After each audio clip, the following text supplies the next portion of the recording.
ایمان والو، دگنا چوگنا سود نہ کھاؤ اور اللہ سے ڈرو تاکہ کامیاب ہو جاؤ، اور دوزخ کی آگ سے بچو جو کافروں کے لیے تیار کی گئی ہے، اور اللہ اور اس کے رسول کی اطاعت کرو تاکہ تم پر رحمت کی جائے، اور اپنے پروردگار کی بخشش اور اس بہشت کی طرف لپکو جس کا عرض آسمان اور زمین کے برابر ہے، اور جو پرہیزگاروں کے لیے تیار کی گئی ہے، جو آسودگی اور تنگی میں اپنا مال اللہ کی راہ میں خرچ کرتے ہیں اور غصے کو روکتے اور لوگوں کے قصور معاف کرتے ہیں،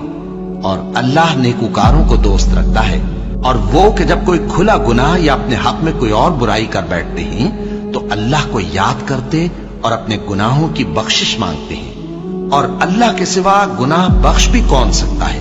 اور جان بوجھ کر اپنے افعال پر اڑے نہیں رہتے۔ ایسے ہی لوگوں کا صلہ ان کے پروردگار کی طرف سے بخشش اور باغ ہیں جن کے نیچے نہریں بہ رہی ہیں، اور وہ ان میں ہمیشہ بستے رہیں گے، اور اچھے کام کرنے والوں کا بدلہ بہت اچھا ہے۔